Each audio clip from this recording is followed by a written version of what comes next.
Hello दोस्तों, आज हम बात करने वाले हैं दिल्ली सल्तनत के एक महत्वपूर्ण शासक के बारे में जिसका नाम है अकबर। अकबर का पूरा नाम जलालुद्दीन मोहम्मद अकबर है। अकबर का जन्म 15 अक्टूबर 1542 को सिंध के अमरकोट में राजपूत राणा बीरसाल के घर में जन्म हुआ था। पूरा नाम जलालुद्दीन मोहम्मद अकबर। पिता का नाम हुमायूं और माता का नाम हमीदा बानो बेगम। अकबर का राज्याभिषेक बैराम खां के देखरेख में पंजाब के गुरदासपुर जिले के कालारौर नामक स्थान पर 14 फरवरी 1556 को हुआ था। इसका राज्याभिषेक मिर्जा अबुल कासिम ने किया था और बैराम खां को अकबर का वजीर नियुक्त किया गया था। अकबर शासक बनते ही इसका जो वजीर और संरक्षक था बैराम खां, इसके नेतृत्व में पानीपत का दूसरा युद्ध किया गया था। पानीपत का दूसरा युद्ध 5 नवंबर 1556 को हुआ था और यह युद्ध अकबर के वजीर व संरक्षक बैराम खां और मोहम्मद आदिल शाह सूर के वजीर हेमू के बीच में हुआ था। तो पानीपत का दूसरा युद्ध बैराम खां और हेमू के बीच में, जबकि कई बार क्वेश्चन अकबर और हेमू, तो ये भी हमारा करेक्ट आंसर हो जाएगा क्योंकि अकबर का ही नेतृत्व कर रहा था यहाँ पे बैराम खां। इसके बाद में अगला युद्ध तिलवाड़ा का युद्ध। तिलवाड़ा का युद्ध बैराम खां और अकबर के बीच में हुआ था। एक्चुअल में हुआ क्या था कि जब अकबर वयस्क हुआ था तो अपनी बागडोर को अपने हाथ में लेना चाहता था, जिसका विरोध इस बैराम खां के द्वारा किया जाता है और बैराम खां अकबर के खिलाफ विद्रोह कर देता है। इन दोनों के बीच में तिलवाड़ा नामक स्थान पर युद्ध होता है जिसमें बैराम खां पराजित होता है और इसकी मृत्यु हो जाती है और बाद में अकबर बैराम खां की विधवा से विवाह कर लेता है और इसी से एक पुत्र होता है। बैराम खां का पुत्र जो होता है अब्दुल रहीम खाने खाना, जो कि अकबर के नवरत्न में गिना जाता है। अब्दुल रहीम खाने खाना जो बैराम खां की विधवा पत्नी से उत्पन्न होता है।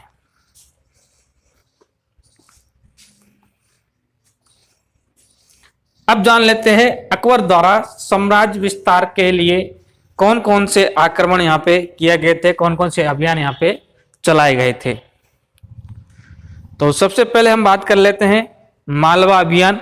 1561 ईस्वी में यह अभियान किया गया था और यह अभियान बाज बहादुर, मालवा के शासक बाज बहादुर के ऊपर किया गया था और ये अकबर का पहला आक्रमण था मालवा के शासक के ऊपर। इसमें मुगल सेना का नेतृत्व किया था अदम खां और पीर मोहम्मद खां। इन दोनों व्यक्तियों ने मुगल सेना का नेतृत्व किया था।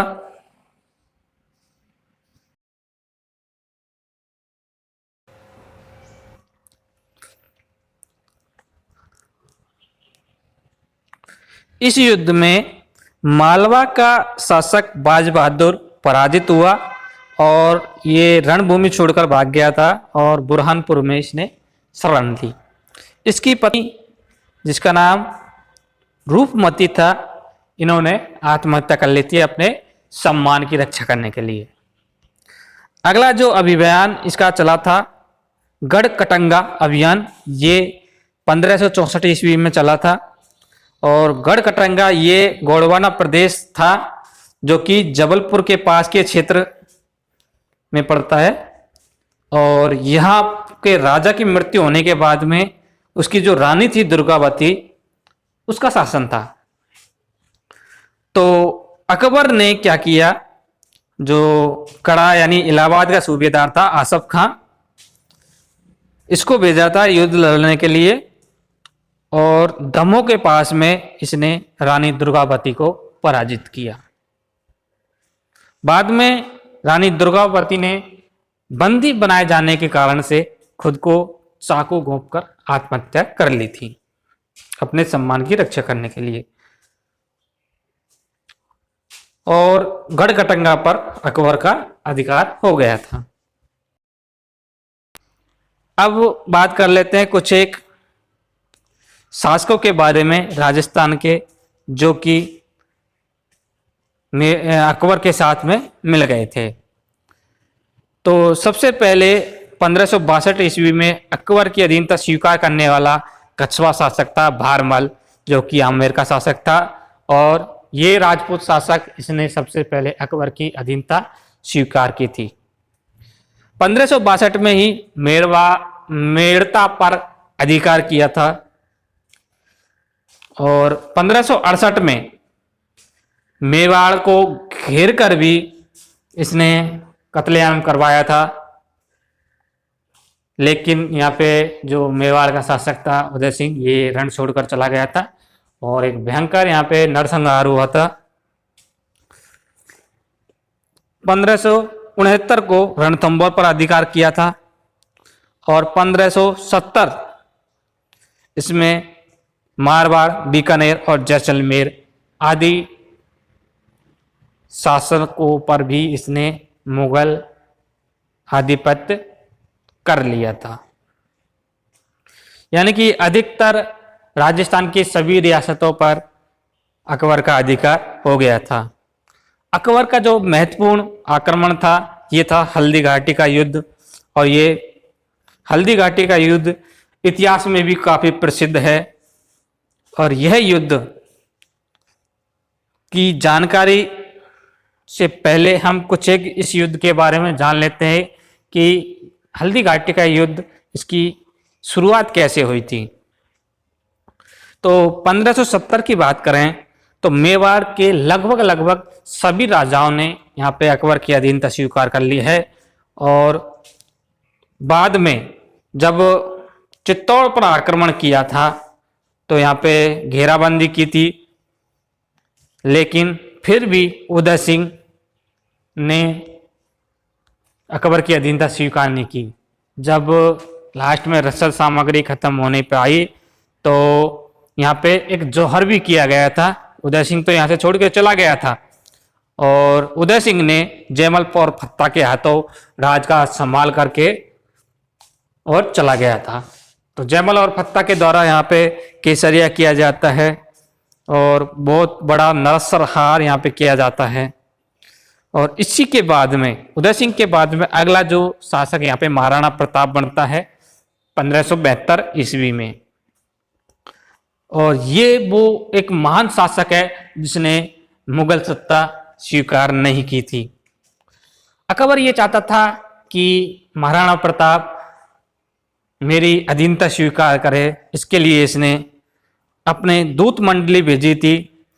इस दूत मंडली का क्रम आपको ध्यान में रखना है। सबसे पहले जलाल खान, दूसरा राजा मानसिंह, तीसरा भगवंत दास और चौथा टोडरमल। ये चार शिष्ट मंडली अकबर के द्वारा भेजी गई थी महाराणा प्रताप को अपने अधिकार में लाने के लिए, उसकी अधीनता स्वीकार करने के लिए। लेकिन यहाँ पे ये चारों ही व्यक्ति महाराणा प्रताप को अधीन करने में असफल रहे थे। तो अंततः यहाँ पे मुगल सेना का जो नेतृत्व कर रहा था राजा मानसिंह ने और महाराणा प्रताप की सेना का नेतृत्व किया था हकीम खां सूरी ने। इन दोनों के मध्य में हल्दी घाटी नामक स्थान पर युद्ध होता है 1576 ईस्वी में। और देखा जाए तो यह एक अनिर्णित युद्ध रहा था, क्योंकि यहाँ पे जो मानसिंह है ये महाराणा प्रताप को बंदी बनाने में असफल रहा था। और बाद में महाराणा यहाँ से बच करके और पहाड़ियों पर चले गए थे। अकबर भी वापस अजमेर लौट आया था और मुगलों के द्वारा यहाँ पे गोगुंदा, उदयपुर और कुंभलगढ़ पर अधिकार कर लिया था। कुछ समय बाद महाराणा प्रताप के द्वारा एक नई राजधानी का निर्माण किया जाता है, उसका नाम है चावड़। चावड़ को नई राजधानी बनाया या आपातकालीन राजधानी भी हम कह सकते हैं। और गोरिल्ला पद्धति से ये युद्ध करता था, बार बार इनमें आक्रमण हुए थे, लेकिन इसने कभी भी हार नहीं मानी और मुगलों के खिलाफ युद्ध जारी रखा था। अब बात करते हैं अकबर के गुजरात अभियान के बारे में। तो 1572 में गुजरात पर ये अंतिम अभियान था ये 1572 में। तो पहले तो ये अहमदाबाद पर कब्जा करता है और बाद में गुजरात और सूरत इस पर कब्जा करता है। गुजरात में अकबर के द्वारा खान ए आजम अजीत कोका को सूबेदार नियुक्त किया जाता है और इसके बाद में अकबर अपना अभियान बंगाल की ओर करता है। तो बंगाल इस समय जो है सुलेमान कुरानी इसके हाथ में थी। तो इससे पहले ये बिहार को जीतना चाहता था। तो बिहार में था दाऊद खां। तो दाऊद खां को पराजित करके और अकबर मुनीम खां को बंगाल का सूबेदार नियुक्त कर देता है और मुनीम खां की मृत्यु के बाद में हुसैन कुली खान ए जहां को बंगाल का नया सूबेदार बनाया जाता है। इसके बाद में काबुल का जो अभियान है ये 1585 ईस्वी में काबुल का जो शासक थे मिर्जा हकीम, इसकी मृत्यु के बाद में और अकबर ने मान सिंह को काबुल पर अधिकार करने के लिए भेजा और मान सिंह ने काबुल पर अधिकार कर लिया था। इसके बाद में कश्मीर को अधिकार करने के लिए इसने एक सेना को भेजा था और यहाँ पे कश्मीर का जो शासक है याकूब खां, इसने अकबर की अधीनता स्वीकार कर ली, लेकिन इसने अकबर के सामने उपस्थित होने से मना कर दिया था। तो क्या हुआ था, बाद में यहाँ पे युद्ध करना पड़ा और उस युद्ध में याकूब खां पराजित हुआ था। तो ऐसे धीरे धीरे करके कश्मीर के अधिकार के बाद में सिंध, लद्दाख और बलूचिस्तान इस पर मुगल सत्ता स्थापित हो गई थी और अंतिम कार्रवाई कंधार के खिलाफ होती है और कंधार को भी मुगल साम्राज्य में स्थापित कर लेता है।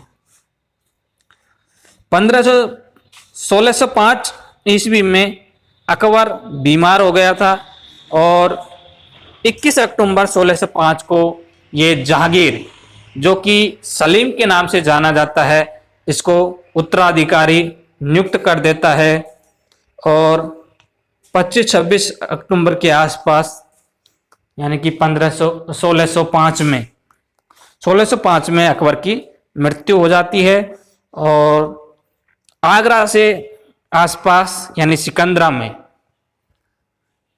सिकंदरा में अकबर का मकबरा बनाया जाता है और इस मकबरे का निर्माण जहांगीर के शासनकाल में किया जाता है। अब बात करते हैं अकबर के नवरत्नों के बारे में। तो सबसे पहले बात आती है नवरत्नों की, तो नाम आता है बीरबल का। बीरबल के बारे में हम जानकारी लेते हैं तो इसका जन्म कालपी में हुआ था। इनके बचपन का नाम महेश दास था और आमेर के राजा भारमल के पुत्र भगवान दास ने इनकी मुलाकात अकबर से कराई थी और अकबर ने इन्हें कविराज और राजा की उपाधि दी थी। 2000 का मनसब इन्हें प्रदान किया गया था और ये अकबर के न्याय विभाग के सर्वोच्च अधिकार थे।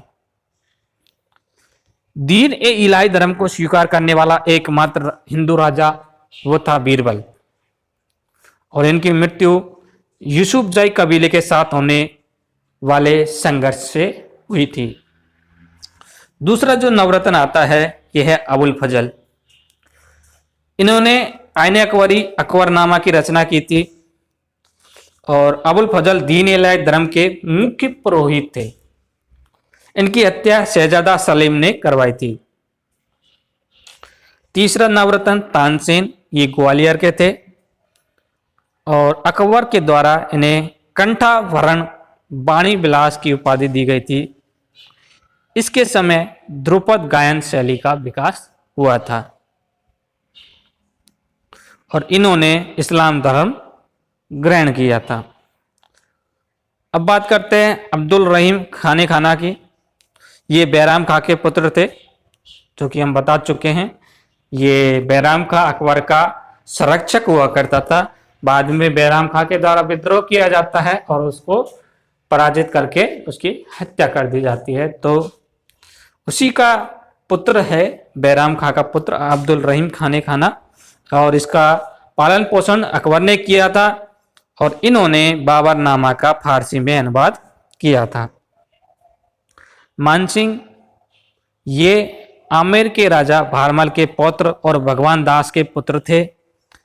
अकबर ने मेवाड़, काबुल, बंगाल और बिहार इन्हीं सभी युद्धों का नेतृत्व किया था। अगला जो आता है टोडरमल। इसका जन्म अवध के सीतापुर में हुआ था। अकबर से पहले ये शेरशाह सूरी के यहाँ पे नौकरी करते थे और अकबर के शासनकाल में ये दहशाला यानी कि जो भूमि सुधार का जो व्यवस्था थी ये इनको सौंपी जाती है। और एक बात ये ध्यान रखना कि दीन ए इलाही धर्म को इसने स्वीकार नहीं किया था। अगला जो नवरत्न आता है फैजी। अकबर ने इन्हें राजकवि के पद पर आसन किया था, यानी कि ये राजकवि था फैजी, और इसने गणित की प्रसिद्ध पुस्तक लीलावती का फारसी में अनुवाद किया था। हकीम हुमाम ये रसोई घर को संभालते थे। और मुल्ला दो प्यारजा ये अरब के रहने वाले थे। ये अपनी बुद्धिमानी और वाक्पटुता के कारण से नवरत्न में शामिल हुए थे। अब बात कर लेते हैं अकबर के समय कौन कौन सी यहाँ पे घटनाएं होती, कौन कौन से एक्टिविटी यहाँ पे अकबर के द्वारा की गई थी, कौन कौन से प्रशासनिक सुधार यहाँ पे किए गए थे, उनके बारे में। तो सबसे पहले हम बात करते हैं 1562 ईस्वी में अकबर के द्वारा दास प्रथा का अंत करवाया गया था। यानी कि जो गुलाम होते थे, लोगों को बेचना, एक तरह से गुलाम बना करके, उसका वो प्रथा बंद की गई थी यहाँ पे।